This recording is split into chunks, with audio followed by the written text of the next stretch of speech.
Ever notice how a cigarette and a drink almost always seem to show up together? At parties, in old movies, at the end of a long week, the two habits travel as a pair, and that pairing turns out to matter a lot more than most people assume. Alcohol and tobacco are not just two bad habits that happen to overlap. Health researchers around the world place both of them in the very highest risk category for cancer that exists, the same tier as asbestos and radiation. For decades, the debate mostly went one habit at a time. Which one does more damage, the smoke or the drink? As if a person's body only had to deal with one villain at a time. Real life rarely works that cleanly.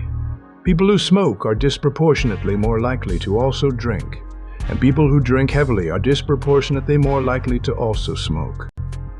So here is a question worth sitting with. What if asking which one is worse is the wrong question, and the real danger only shows up once you put them together? Try the obvious guess first. If smoking doubles your risk of a certain cancer, and drinking triples it, simple math says doing both should add up to something like 5 times the risk. Clean, predictable, easy to picture. Biology rarely plays by that kind of clean arithmetic. Here is where it gets interesting. Alcohol is not just a drink. Chemically speaking, it behaves like a solvent. The same basic property that lets it dissolve certain compounds that water cannot touch. Inside your mouth and throat, that solvent property becomes a problem. Alcohol can help the harmful chemicals released by burning tobacco dissolve more easily and soak deeper into the delicate tissue lining your mouth and throat. It does not stop there. Alcohol also interferes with the liver enzymes, whose job is to break down and clear out those same tobacco toxins, so more of the damage lingers in the body for longer.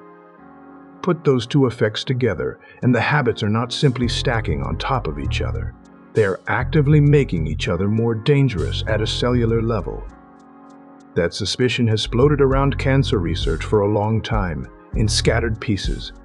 Doctors treating throat and mouth cancers noticed decades ago that their heaviest cases tended to be people who both drank and smoked, not just one or the other. But most studies still treated the two habits separately, measuring one and quietly subtracting the other out of the picture as background noise, instead of something worth studying on its own terms.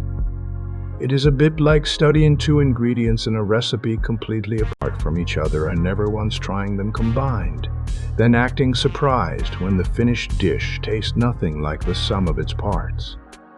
Why does a drink so often come with an urge to smoke, even for people who do not usually reach for a cigarette? It is not just habit or setting. Alcohol appears to genuinely trigger cravings for nicotine, and people who drink are measurably more likely to light up than people who do not drink at all. The two substances seem to feed the same reward pathways in the brain, so reaching for one habit nudges you toward the other, almost like the body is asking for both at once. That link alone would just be a curious footnote about cravings, but it means the two habits do not just happen to overlap in the same person by coincidence. Drinking itself appears to invite the smoking in.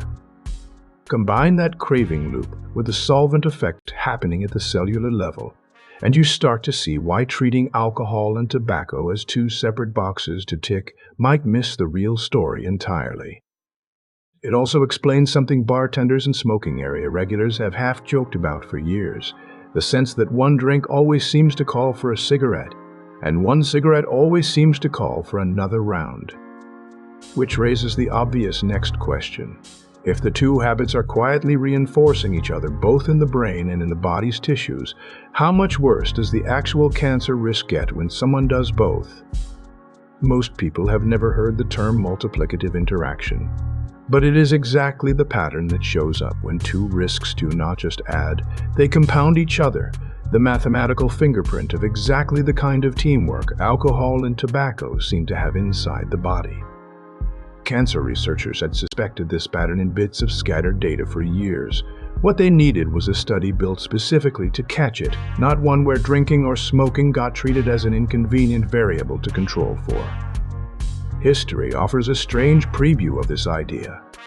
In parts of France, doctors a century ago noticed unusually high rates of esophageal cancer in regions famous for both heavy wine drinking and heavy smoking, long before anyone had the tools to prove why. Individually, each habit already carries a heavy toll. Smoking has been linked to cancer cases most researchers stopped trying to count precisely decades ago. Alcohol on its own is tied to hundreds of thousands of new cancer diagnoses every single year worldwide. If discovering how two ordinary habits can quietly gang up on the body like this is the kind of science mystery you enjoy, hit subscribe. This channel digs up a new one every week. So just how official is that danger label? International cancer authorities place both substances in the exact same top-tier danger category as asbestos, arsenic, and radiation, not similar risk. The same official tier. And yet for most of modern medical history, doctors and researchers studied them like two separate crime scenes instead of two suspects working together. Every cancer type on the list behaves a little differently too. Some respond mostly to alcohol, some mostly to smoke, and a few, it turns out, respond violently to the two arriving together. That last group is exactly what the researchers set out to map, cancer by cancer, exposure level by exposure level, instead of settling for one blurry average across every habit and every disease at once. So a group of researchers decided to stop treating alcohol and smoking separately, and instead ask a much more direct question. What actually happens to cancer risk when both habits show up in the same person, at different levels of intensity? Could combining just a couple of cigarettes a day with a couple of drinks really push someone's cancer risk up by more than double what either habit predicts alone? The team combined data from dozens of earlier studies, research that followed people for years, and research that compared cancer patients against people without cancer, screening through thousands of candidate studies to find the one solid enough to trust. They sorted both habits into levels, from none to light to moderate to heavy drinking, and none, moderate or heavy smoking. Then tracked how cancer risk moved as people climbed those levels in combination. For cancers of the head and neck, even a light amount of drinking paired with moderate smoking pushed risk to roughly 4 times higher than having neither habit at all. Push both habits to their heaviest levels, and the number stopped looking like simple addition entirely. Risk climbed past 35 times higher than baseline, far beyond what adding the two risks separately would ever predict. That gap between what simple addition predicts and what the data actually showed as the multiplicative interaction researchers had suspected for years, finally caught directly in the numbers. The pattern held up whether the researchers looked at studies that tracked healthy people forward in time for years, or studies that worked backward from existing cancer patients. Two very different research designs, landing on the same shape of result. Cancers of the mouth and the voice box showed the steepest climbs of all. Among people who both drank and smoked heavily, mouth cancer risk landed around 36 times higher than in people with neither habit, and cancer of the voice box came in even higher, close to 39 times higher. Cancers of the esophagus and the pancreas followed the same shape, smaller jumps but the same pattern. Combined exposure consistently outpacing what either habit alone would suggest. Maybe the most striking part had nothing to do with heavy use at all. Even people who only drank lightly still saw their cancer risk rise meaningfully once heavy smoking entered the picture. The interaction held at every level tested, not just the extremes. None of this came from a lab experiment where people were randomly assigned to drink or smoke. It is built from real-world observation. And that honesty matters, since people do not always remember perfectly how much they drank or smoked years earlier. What makes this pattern hard to dismiss is how consistently it showed up. Dozens of studies, different countries, different decades, and the same shape kept reappearing, more of either habit, and even more of both together, tracking higher and higher risk. So the next time someone lights a cigarette to go with a drink, or orders a drink because they already have a cigarette going, the two are not just keeping each other company.